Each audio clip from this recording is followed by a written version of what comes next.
The first religion we're going to talk about in this class is Hinduism, which makes sense since it's probably the oldest of all major religions which still exist.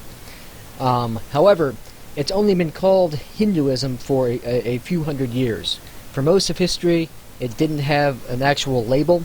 It simply referred to a vast variety of different types of religious practices which were common on the Indian subcontinent in South Asia. And really, Hinduism didn't define itself and see it as something of a unified tradition until there was multiple invasions by the Muslims in the form of the Mughals when they came in from the north and ruled over India for several hundred years, and then subsequently an invasion from the British, who were Christian.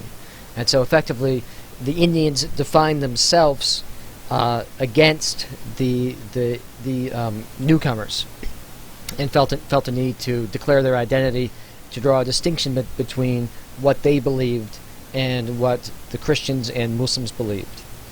Hinduism is extraordinarily diverse, which reflects its sort of unique origins.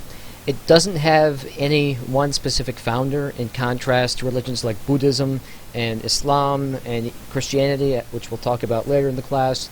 Its origins are sort of lost in the fog of history, and there's no one specific person or even a group of people who you can identify as the founders of the tradition. Also, Hinduism is very, very closely connected with Indian history and culture, and basically only exists in India and in places where Indians have either immigrated to or where they've had a significant influence on the society. This gives an idea of the distribution of Hindus around the world. So, not surprisingly, the vast majority, close to a billion people, are in India, Nepal, and Bangladesh. Nepal and Bangladesh being countries that border India. Then there are smaller numbers in other parts of Southeast Asia, and then significant populations in both the U.S. and the U.K., almost all of whom immigrated from India originally. There are a scattered number of people who've converted to Hinduism, but it's really quite rare. The vast majority of Hindus are born into the faith, and in contrast to other religions which we'll be talking about, like Christianity and Islam, Hinduism is not a missionary religion that actively seeks to convert people to its tradition. This is a map of India, and it gives a sense of the dominance of Hinduism throughout almost the entire country.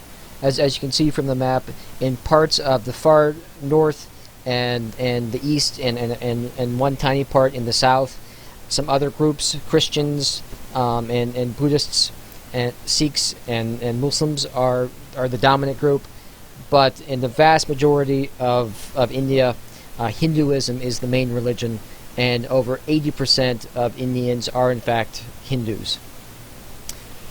This map shows the incredible diversity of languages in India. Each color represents a different and unique language, and reflects the fact that again that Indian culture is incredibly diverse, and this is also expressed in its religious practices.